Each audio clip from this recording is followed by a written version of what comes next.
oui, tu vas manger de la vache enragée. Oui, tu vas manger de la vache enragée. Oui, oui, c'est ça Israël. Ah ben ça, Vous comprenez? Non, mais non, mais... il y en a qui viennent nous donner des leçons. Vous êtes encore là? Et toi aussi, tu es là. Pourquoi tu es là, toi? Ah, mais je suis là 3 jours par semaine, 3 jours tous les 15 jours, parce que c'est ça que... Mais moi, si je pouvais, ça faisait longtemps. Moi, si je pouvais rester 3 jours en France sur 20 jours et amener ma parnasse à ma famille, ça fait une belle lurette que j'aurais quitté Lyon. Mais moi, si je me payais un voyage, 2 voyages, ma paye y reste, hein, c'est tout. C'est pas compliqué, alors quoi? Bon. Mais enfin, je ferme la parenthèse. Mais vous voyez, c'est ça. Mami, veino mami. Ketane amana. Ça, c'était Noah.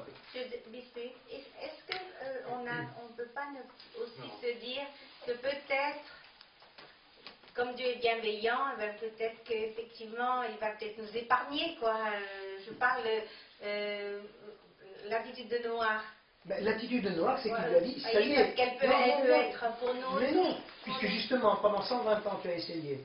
Je ne vais pas rentrer dans l'histoire de Noah.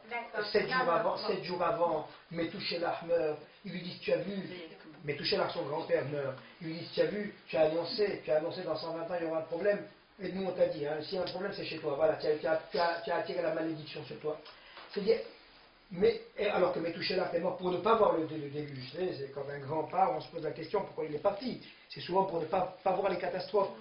Alors, tout ça, mais noir, mais attends, mais tu es au courant, voilà, quand je me dis, ça y est, maintenant regarde, même Metouchelach, je l'ai enlevé pour qu'il ne vive pas cet épisode. Il est là, bon, on va attendre, on va voir. Je vais vous rapporter deux histoires en rappel. Deux histoires en rappel, les histoires d'Agmara. Première histoire, lorsque Rabban Yochanan Ben Zakkai, je m'excuse, c'est un peu poupée russe, mais je reprendrai le plan, non, parce que c'est occupé. À 2 heures de l'après-midi ça va, mais à 10h moins 15 c'est difficile, il faut suivre. Donc, vous allez voir, on va retomber sur ses pieds, hein, n'ayez crainte. Rabbi Yochanan Ben Zakkai a vécu juste avant, enfin, il a vécu la destruction du temple. Juste avant la destruction du temple, il y avait le blocus de Jérusalem. Il se fait passer pour mort, il quitte la ville et il va voir Vespasien. Il va voir Vespasien et pour lui demander, Vespasien imagine qu'est-ce qu'on va lui demander, Jérusalem, le temple. Non, il demande d'avoir Vespasien, il va lui demander seulement de lui laisser Yavne. Oui, grâce à ça, nous sommes là aujourd'hui. C'est-à-dire, parce qu'il savait que le temple, pas le temple, il fallait continuer le judaïsme. Oui, et continuer, ça veut dire étudier. Avec l'étude, on a tout sauvé. Sans l'étude, on ne sauve rien du tout, parce que c'est l'étude qui fait la continuité. Alors, regardez, pourquoi beaucoup de pratiques religieuses ont été totalement abandonnées dans les années 60, 70, etc. Pourquoi? Parce qu'il n'y a pas d'études. Ouais, tu fais ça, mais ça c'est la tradition, c'est ta mère, ta grand-mère, mais moi je suis jeune, qu'est-ce que j'en ai à faire? Or, vous savez, si on étudie les halakhot, on voit que la préparation des plats de Shabbat est liée au halakhot de Shabbat. Vous comprenez, c'est pas, c'est-à-dire, bon, bref. Alors, Rabbi Yochanan Ben Zakkai va donc chez Vespasien. Et quand il arrive chez Vespasien, il lui dit, ô empereur, voilà, je viens te demander, merci de m'avoir reçu, je viens te demander une faveur. Vespasien, je ne suis pas empereur. Il est procurateur. Je ne suis pas empereur. Il dit, empereur, mais tu insistes, mais tu es en train de bafouer l'autorité de l'empereur. Tu es passible de mort. Rabbi Yochanan Ben Zakkai, bon, tais-toi. Non, il continue. Il dit, non, je sais que tu es empereur. Mais il est passible de mort. Et il fait sa requête. Et au moment où il fait sa requête, un messager arrive avec un pli. Et on annonce à Vespasien qui vient d'être nommé empereur. Oui, Néron était mort en incendie qu'il avait lui-même provoqué à Rome. C'est Vespasien qui va être nommé empereur et donc Titus va prendre la suite à Jérusalem. Qu'est-ce qui s'est passé? Qu'est-ce qui s'est passé? Dites-moi, Vespasien est appelé empereur. Hein? Il devrait être content. Moi, je connais des gens, si vous les appelez Monsieur le Président, ils vont être super contents, que ce soit en politique ou dans la vie communautaire. Hein? D'accord? Je veux dire, c'est un lapsus, peut-être, mais en tout cas, il me fait tellement plaisir ce lapsus. Tu peux le répéter un petit peu? D'accord? Alors, Vespasien, lui, devrait se frotter les mains. Au moins quelqu'un qui m'appelle empereur. Or, lui, Vespasien, est très loyaliste. Il dit, je ne suis pas empereur. Et si tu m'appelles empereur, c'est que tu es en train de bafouer l'autorité du véritable empereur. Donc, tu mérites la mort. Lui, il voit les choses avec ses yeux. Il voit la réalité telle qu'elle se présente à lui. Mais Rabbi Yochanan ben Zakkai, lui, qu'est-ce qu'il voit? Il voit Dvar Hashem. Qu'est-ce que ça veut dire Dvar Hashem? Il y a un pasouk qui dit Veha Levanon Be'adir Yipol. Levanon, c'est une des appellations du Beth Amikdash. Ah, la Tov Azeh Veha Levanon. Veha Levanon, le Beth Amikdash, Be'adir, par un puissant, Yipol, il tombera. Le Beth Amikdash ne sera pas détruit par un attentat terroriste, vous voyez, un type qui est venu avec une ceinture. Non. Ce sera quelqu'un d'Adir. Et comme c'est lui qui est actuellement en charge de Jérusalem, comprenez? Quand Rabbi Yochanan ben Zakkai arrive, qu'est-ce qu'il lui dit?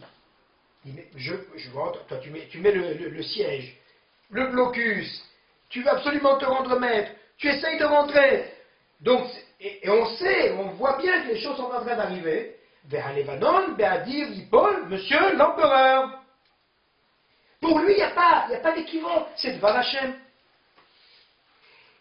Vespasien ne le voit pas comme ça. Deuxième rappel. Il y a un épisode, certainement, dont vous avez entendu parler, où on rapporte dans la Gemara qu'il y a eu une discussion entre Rabbi Eliezer Agadol et ses collègues. C'était sur l'état de Toum'a ou de Tahara d'un four. Rabbi Eliezer a une opinion, ses confrères ont une opinion contraire, ils sont tous contre lui. Et lui, il est sûr, il est absolument sûr de sa position. Alors il va prendre un témoin, alors ça on pourrait expliquer, c'est très très joli ce que la Gemara raconte, à dire. Moi je trace, hein, mais on pourrait analyser chaque chose. Il dit, si je dis vrai, que ce caroubier se déplace, et le caroubier se déplace. Si je dis vrai, que les murs du Beth Amikdash s'inclinent, on voit les murs du Beth Amikdash commencent à s'incliner, ils risquent d'être écrasés. Si je dis vrai, que la source d'eau remonte, au lieu que l'eau descende, l'eau remonte, et l'eau remonte. Et chaque fois, il dit non. Non. Finalement, il n'a plus aucun recours. Il y a une bat-kol, une voix céleste qui se fait entendre et qui dit, mais qu'est-ce que vous avez contre mon fils, Rabbi Eliezer? Qu'est-ce que vous avez contre lui? Vous savez très bien que la halakha est comme lui, une bat-kol. Ça veut dire que, au-delà des miracles qui se sont accomplis, nous avons la voix de Dieu qui se fait entendre. Écoute, hein, c'est pas une bat-kol qui va nous impressionner. Comment une bat-kol ne t'impressionne pas? Il est marqué dans la Torah, que l'Obashamaïmi, la Torah n'est pas dans les cieux. Ça veut dire qu'une fois qu'elle a été donnée, elle a été donnée. Elle n'est plus dans les cieux. C'est plus Dieu qui décide, c'est... Attention, il faut prendre toutes les précautions, vous voyez. Là, c'est pas l'extérieur qui me fait peur, c'est l'intérieur. C'est dans la communauté que ça me fait très peur, oui. Maintenant, la Torah est entre nos mains, à nous de la protéger, à nous de la gérer, à nous. D'accord? C'est à nous. L'Obashamaïmi. Et d'un autre côté, dans cette Torah, dans laquelle il est mentionné l'Obashamaïmi, il est dit que, justement, quand les Hachamim vont gérer un problème, alors à Harabim, les Hatot, il faut pencher selon la majorité. Donc ici, les choses sont claires. Il y a une majorité et une minorité. Tu peux m'amener le caroubier, tu peux m'amener les murs, la source, même une batte-colle. Désolé, Dvar Hashem.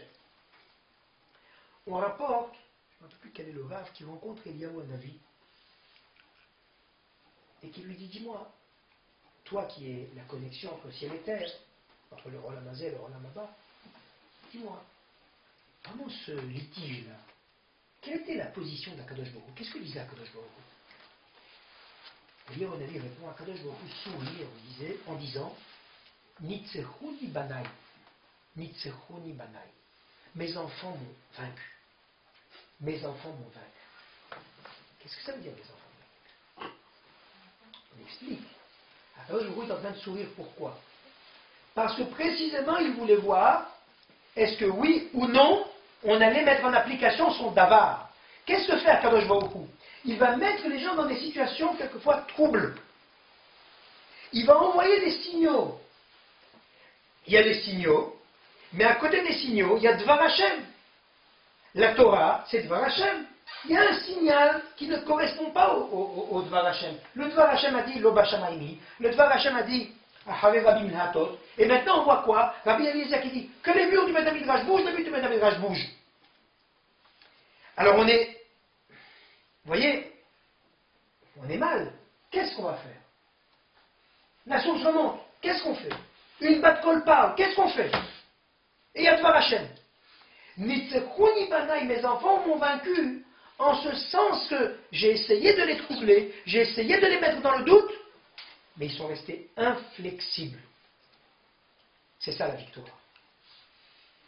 Peut-être que Rabbi Eliezer avait raison, mais la victoire, c'est quoi? C'est quand on reste inflexible par rapport à un Da'at Torah. Très bien. Après avoir rappelé ces deux épisodes,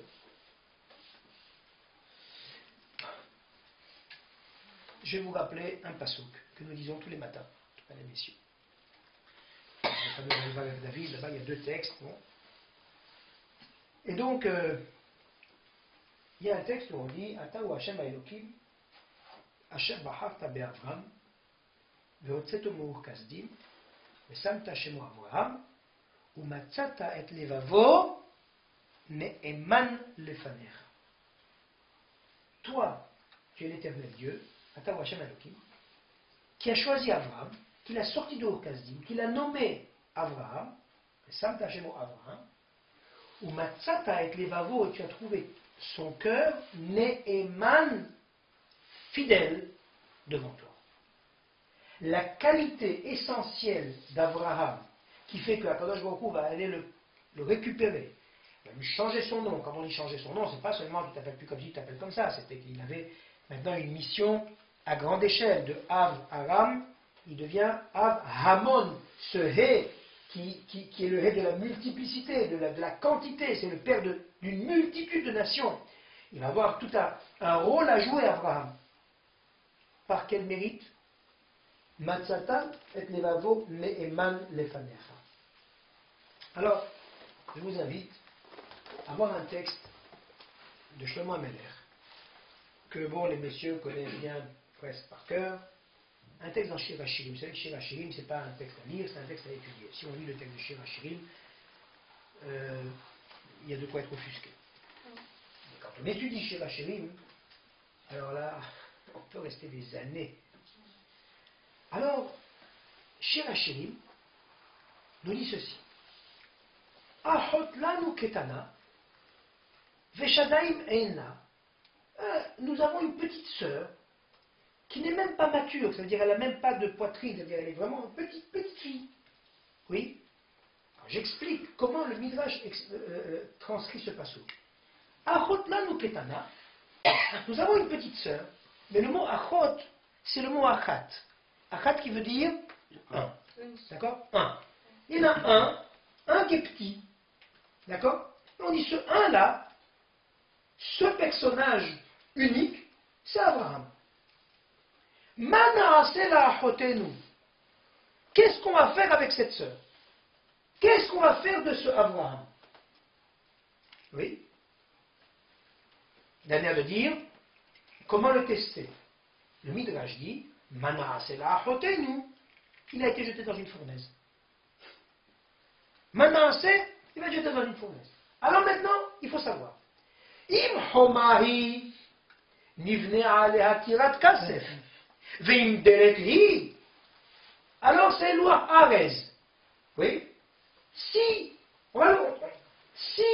im homahi, si cette sœur, c'est une homa, c'est une muraille, alors on va pouvoir lui mettre des tirat kasef, bon, on va dire, je ne sais pas comment, des piliers en argent, oui, des tours en argent.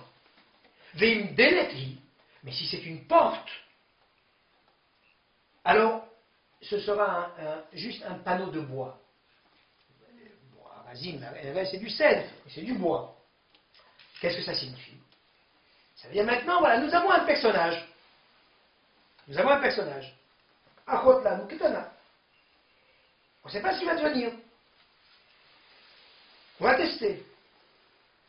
Im chomahi, s'il est costaud comme une choma, à ce moment-là, on va le mettre dans la fournaise. Mais vous savez, qu'est-ce qu'elle fait la fournaise? La fournaise, elle purifie l'argent. L'argent qui sort du feu est un argent pur. Et là, on va avoir maintenant une construction magnifique. Veim delet, delet, la porte, c'est bien du mot dal, qui veut dire pauvre. Delet, pourquoi on appelle la porte delet? Il ne faut pas voir nos portes aujourd'hui. Il faut voir comme les portes dans les salons, vous savez. Delet, c'est ça, c'est la porte qui va et vient. D'accord? C'est pas une porte qui se ferme, qui se plaque, qui se colle. C'est une porte qui va et vient. Oui? Et c'est pour ça que la porte s'appelle Delet. Delet, ça vient du mot dal, qui veut dire pauvre, c'est-à-dire il va y là, il va y là, il va y là. C'est pas une choma, vous comprenez? Choma, c'est choma. C'est une muraille, c'est un mur. Delet, ça va, ça vient, ça va, ça vient. Veim deleti, alors, il sera considéré, il sera comparé à quoi? Delet, un pan de bois. Même si c'est le meilleur bois, le bois dans la fournaise. Vous voyez maintenant, le Shirachirim, hein, c'est extraordinaire. Alors, je reprends. Ahot lanu ketana. Shadaim ella. Quand on va parler de cette sœur-là, qu'est-ce qu'elle va devenir? Mana, c'est qu'est-ce qu'on va lui faire? Donc, la petite sœur, c'est Ahat, c'est Abraham. Qu'est-ce qu'on va en faire? On va la tester à travers la fournaise. Maintenant, im chomahi, il vient aller à Kirat Kasef. Mais im deleti, alors, comment je pense toujours c'est marqué là-bas? Im deleti, non mais avant, il y a un terme. Bon, bref. Louach Arez. Oui? Voilà. Comment est la suite du passouk? C'était une muraille. Comment est la suite du passouk? C'est une muraille puisque... Le texte lui-même. Le texte.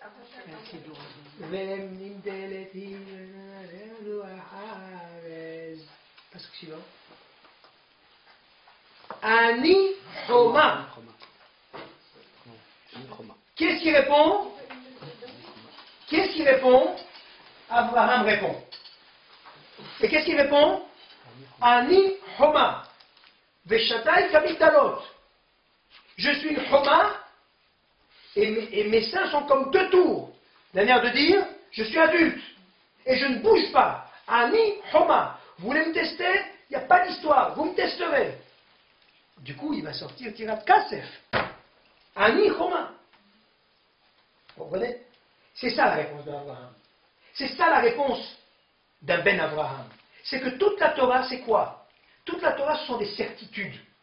Le Rambam dit quelle est la différence entre la Chokhmah d'un Amaharetz et la Chokhmah d'un Talmid Chacham.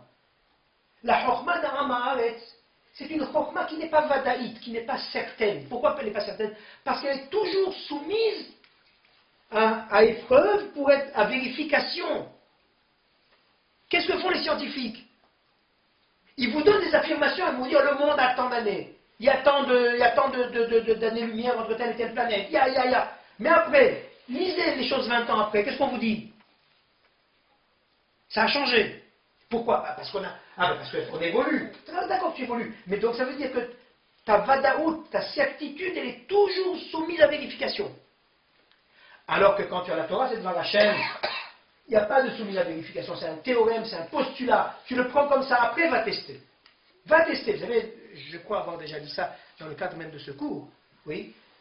Il y a un texte qu'on dit tous les matins.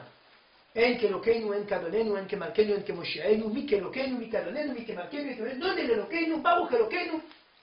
Alors on commence comme ça. En kelokeinu, il n'y a pas comme notre Dieu. Mi kelokeinu, qui est comme notre Dieu? Louons notre Dieu, bénissons notre Dieu, tu es notre Dieu. Enfin, c'est la même chose avec Dieu, après maître, roi et libérateur. Hein? Mais attends, théoriquement on devrait commencer par qui est comme notre Dieu? Et la réponse c'est, il n'y a pas comme notre Dieu.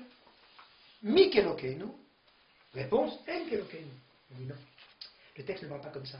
C'est pas la façon de parler d'un Ben Israël. Parce que si tu commences à dire qui est comme notre Dieu, c'est que tout de suite tu t'inscris dans le doute et dans le comparatif. Or, un Ben Israël, qu'est-ce qu'il dit? En kelokeinu. C'est un postulat. En kelokeinu. Alors quelqu'un va me dire, et d'où tu sais? Je lui réponds, mi. Mi. Allez, viens. Moi, je te pose la question. Vous savez, les Juifs répondent toujours par une question. Mais, allez, amen. Mi kelokeinu. Qui est comme lui? Ah, t'as pas trouvé? Moi, je savais déjà. Moi, j'étais dans la certitude. Ani Choma.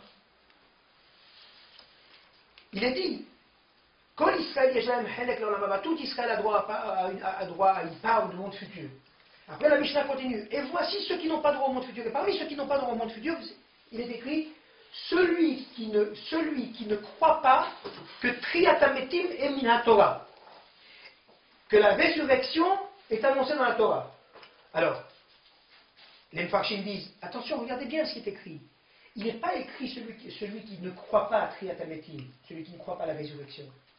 Celui qui ne croit pas que la résurrection est inscrite dans la Torah. Ça veut dire que vous pouvez avoir des gens qui vont dire ah oui, la résurrection, oui, qu'un mort ressuscite. Ah oui, pourquoi pas. D'ailleurs, il y a une grande religion issue de la nôtre, hein, n'est-ce pas, qui déclame ça, qui veut l'entendre. Ouais, ça ne ferait pas faire plaisir au cardinal. Oui, d'accord.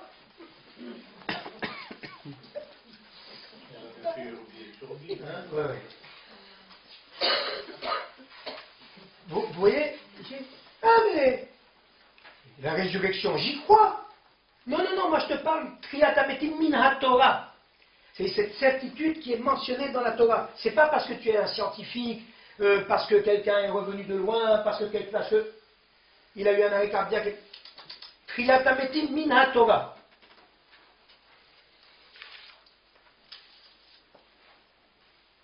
Alors regardez. Noach marche à côté d'Akadosh Baruch Hu. Pourquoi? Comme un petit. Parce que si par hasard il y a une zone d'ombre, si par hasard il y a une crevasse, si par hasard la route est accidentée, il risque de tomber. Il risque de paniquer. Il va être perdu. Abraham, Akadosh Baruch Hu lui dit, toi tu peux marcher devant. La grandeur d'Abraham, c'est de pouvoir marcher devant. Devant, pourquoi? Parce qu'Abraham est une Choma. Noach, il est écrit Noach matzahen be'ene Hashem. Il a trouvé grâce aux yeux de Dieu. Oui, bien sûr, dans sa génération qui était complètement dépravée, il a trouvé grâce. Mais vous savez qu'est-ce que ça veut dire motzechen? Le mot chen qui veut dire grâce vient du mot, ou donne le mot, enfin est proche du mot hinam qui veut dire gratuit. C'était un don gratuit. Kadosh Baruch Hu, il a pris en sympathie, gracieusement. Il n'a pas encore fait ses preuves.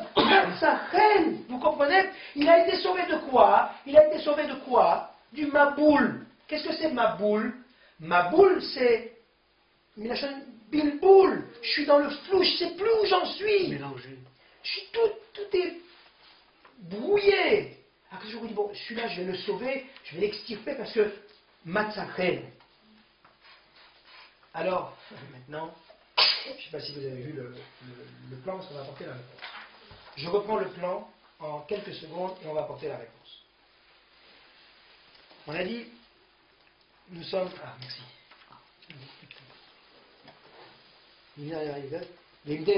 Natsur Aleha.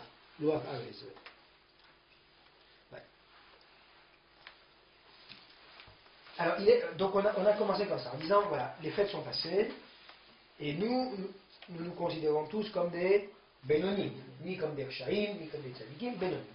Maintenant, le statut de Bénonim, c'est quoi? C'est d'avoir un sursis jusqu'à Yom Kippour pour devenir un des deux extrêmes. Évidemment, il y en a un auquel on aimerait échapper. Donc c'est l'autre que nous visons. Donc, Tzadik Gamour. D'accord. Ça fait un mois que les fêtes sont finies. Où en est-on? Ok?